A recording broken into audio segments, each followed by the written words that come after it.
Hey, this is Matt. Welcome back to the channel, everybody. This is going to be the second part of the FUT interview with David Dimuzio, who has already done 3 FUT hair transplants with over 20,000 hairs transferred. And guess what, guys? This time I'm going to be asking David even cooler questions than the last time in the part number 1. That, of course, doesn't mean that you should not watch the part number 1. Of course, you have to watch it. I'm going to pin it somewhere here in case you didn't watch it. In this part, however, I'm going to be asking questions like whether David doesn't regret not starting with FUE first and then with FUT, how he actually ended up choosing FUT for the first time. Did he do a proper research or did he just choose FUT by chance? As always, all the questions are going to be also listed in the description below. They're going to be pinned in the comment section as well, so you can easily navigate and enjoy the video.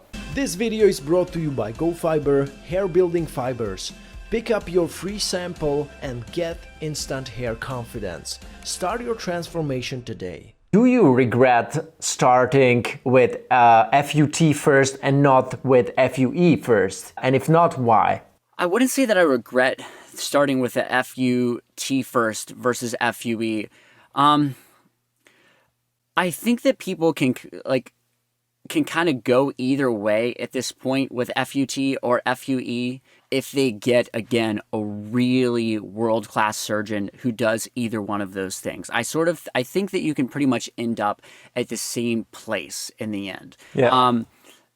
But that said, yeah, I can't say that I really wish that I would have gotten FUT for a couple of reasons. FUT, I paid for my first couple surgeries, so FUT was definitely cheaper. Especially if you're picking the world's best surgeons with FUT versus FUE, seems to generally be that FUT is less expensive because it's less labor intensive. I mean, the FUE surgeries take a long time to move a lot of grafts, especially if the surgeon's doing all their own work.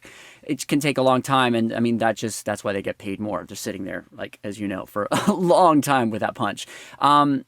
So the other thing about FUT, this still seems to be an advantage, especially if you're talking about two surgeons who are kind of comparable at both, is that the FUT, there's less transection. It seems to be, from what I can tell, again, this is not coming from a very scientific point of view, but just having seen both surgeries be done and talked to surgeons who do both, it seems like there's a little bit better supportive tissue still with FUT because of the way that the grafts are dissected. I mean, when an FUT graft is done the way that it kind of should be at this point, which is a very, very tiny, tiny punch, there's very little supportive tissue for that follicle, right? And it's also, you're just much more likely, the way I describe FUE, when you're thinking on an FUE surgeon, because they're having to punch below the surface of the skin where they can't see, it is a completely blind procedure. So it's kind of the same as an artist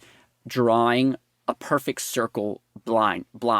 You literally have to close your eyes, reach out your hand, and draw a perfect circle. And imagine, the best surgeons in the world can reach out their hand and draw those perfect circles over and over and over again, but it's really hard to do. You're closing your eyes, drawing a perfect circle, but you have to do that now 1,000 times. And sometimes you're probably going to mess up, especially you've now been doing it for hours and hours, that perfect circle. Sometimes you're going to mess up. And when you do, you kill the follicle and, that graft isn't going to grow, right?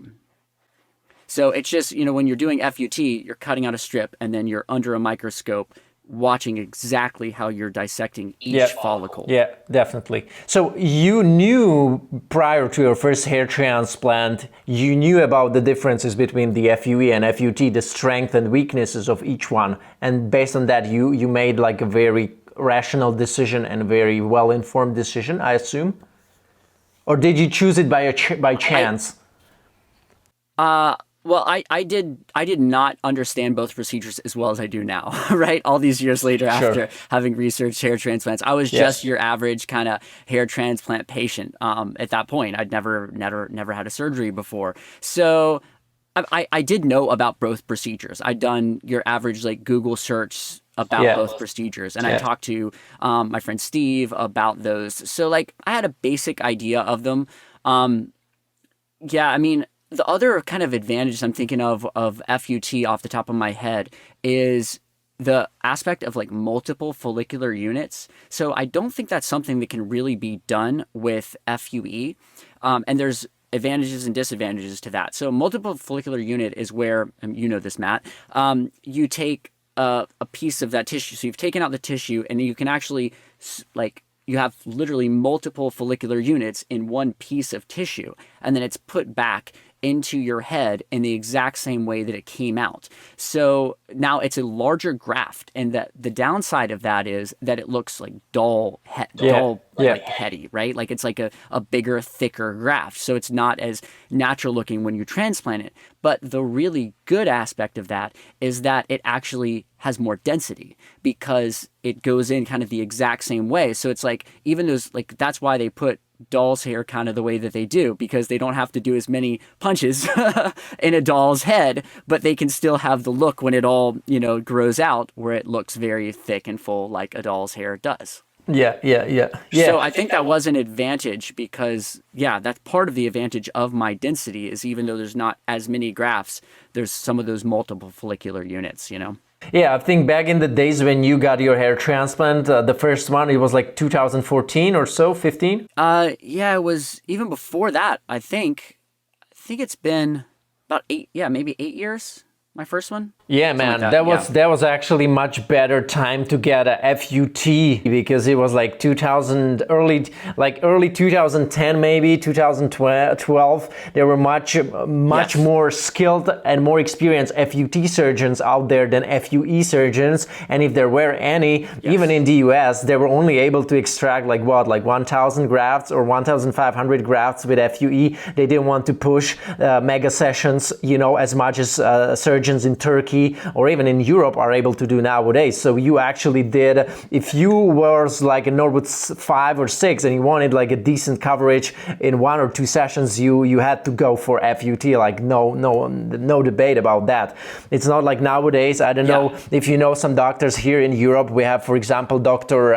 Zarev. He's a Bulgarian hair transplant doctor, fairly young guy, and he's able to extract like up to 14,000 grafts, man, in 2 sessions without like over harvesting. Like that's crazy. And he's using the punching, the follicular unit extraction. So that wouldn't have been possible back in 2010.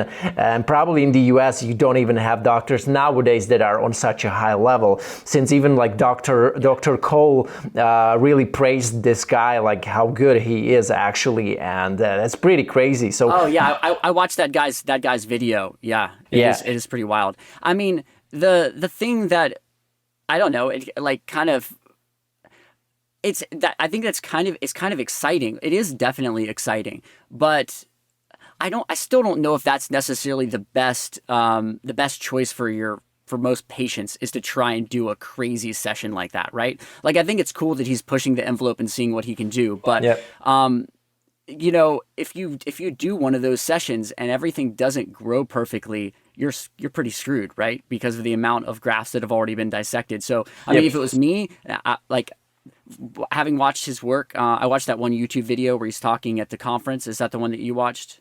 Yeah, probably. Yeah.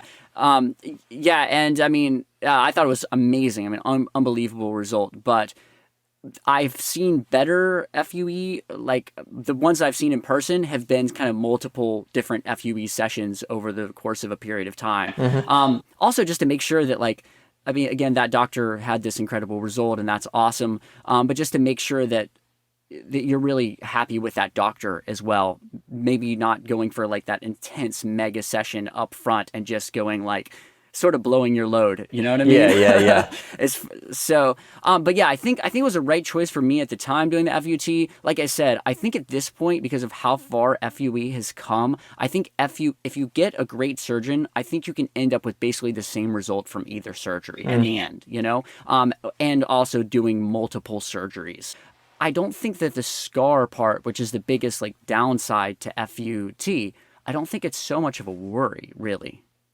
Yeah. It's good that you say it because many guys just see FUTs. Because look, most of the guys who are interested in a hair transplant or FUT, they probably have never seen anybody in person who has like FUT scars. So they only see like these crazy stories online and pictures where it looks like horrendous probably. But they never know anybody like you. You know, like you said the story with your brother, your two brothers. One of the brothers didn't take finasteride because he was scared, but he's seen another brother getting like amazing results from finasteride, and he like hopped on it. It's the same with FUT. If you see somebody getting good results and the donor looks really good, like properly managed, it's just the scar at the end of the day, which can be camouflaged easily, even with your hair. I mean, it's like curling. I mean, it's wonderful, you know, for the coverage of that, you know, scar tissue. So it really does not look that bad at the end. So that's also something that I was scared of at the beginning. But after seeing many guys in person who, you know, with scars from FUT, it really wasn't that bad actually, you know. And you can always get a revision, and that's going to be my next question, because lately, I mean, it was like 4 weeks ago, you decided to get like a repair on the one of your FUT scars, which has been like done very low on the occipital region. It was like, you know, at the start of your hair at the back. So it's probably very dangerous position to do a strip, because you can really damage the blood vessels, also and nerve endings, and you can cause shock loss to that area, and that can really like spread, and the scar can look bigger than it should. And tell us a little bit more about your scar revision surgery, where you decided to utilize your body hair. I noticed that you have some nice supply, probably like 2,000 grafts at least, and I think it was even more, I think, based on what doctor said. So why did you decide to do it right now? And what were the things that you kind of experienced? Cool. Yeah, that's all completely correct, Matt. So yes, if you go too low, then you can have shock loss, which I did have a bit of shock loss here in the back. If you guys watch my video about the body hair transplant, you'll see the doctors talking about that. It really comes down to, no matter which surgery you choose, what surgeon is doing that surgery, and where they're at and their life as well, as I found out. Because if they're at the top of their game and they're doing your surgery, then it doesn't really matter if you get FUT or FUE. It's more of just a monetary thing, and which surgeon that you're comfortable with and you feel confident in. So as far as the body hair transplant goes, the main reason that I got it done was for the sake of my viewers, honestly, and because I felt a little bit handicapped as someone who has a hair transplant related and hair loss related channel, having only had FUT surgeries, because at that point I'd only ever had those 3 FUT surgeries. And so many guys that I'm talking to have questions about FUE, and though I've got some kind of knowledge about that, I'd watched someone else in person having FUE surgery done. When you've never had that surgery done yourself, you just don't have as much experience, and you can't relate to people the same way. So what happened was, my friend Josh messaged me on Facebook, and Josh has the best FUE result that I've ever personally seen. Like, his hair looks incredible, right? Now, that said, I think he's had like 13 surgeries or something. It's an insane amount of surgeries. Some of those have been very small FUE surgeries, and he's also had a lot of different surgeons. I don't know exactly, but I'm guessing that between those surgeries, he's had like 5 to 9 different surgeons, a lot of different surgeons. And he's very obsessed with hair transplants. Josh, like, I think he likes talking about hair transplants much more than me. And so he was actually showing me that he was getting his donor repaired, because he's had so many surgeries and has this great looking result, but he does have a little bit of like that moth-eaten look that can happen from FUE around the back and sides. Now, that said, he notices it way more. Like, he has to point it out in pictures and go, "Oh, David, look at this little moth-eaten da da da." And I was like, personally, I think it looks perfectly fine. Like, he keeps his hair really short, but he wanted to get that repaired. So he got this surgeon, Dr. Mwamba, to repair that scar. And so he's talking to Dr. Mwamba about me, and he actually was really impressed with Dr. Mwamba's work. And he's had lots of surgeries, so I trust his opinion about doctors. So he was talking to Dr. Mwamba about me, and Dr. Mwamba offered to do a free scar revision for me. So I thought, okay, this is great. I know that this guy is a really top surgeon because Josh has a ton of knowledge about this. I get a free scar revision. I don't have any like deal with Dr. Mwamba. Like I don't have to promote him, talk about him. Like literally we never discussed anything about money or an exchange throughout the entire process. It was just like, come in, you can do a video if you want, I'll do your scar revision, like whatever happens. And so I liked that. And when I met Dr. Mwamba and Dr. Truitt, was the other surgeon who worked on me, Truitt Bridges, when I met them in person, I again got a really good feeling from them. Like I knew that this was someone I was willing to have work on me, you know, after the experiences that I've had. So yeah, it was really just kind of, I mean, during that surgery, I think it took in the range of 10 hours or so, very long. I spent the entire time just asking them questions about FUE and watching them in their glasses as they performed over me, you know, extracting those grafts. So that's kind of how it all went. And now I feel much more confident about talking about FUE with people because I've watched the extractions happen on myself and I've gone through the recovery process and all of this.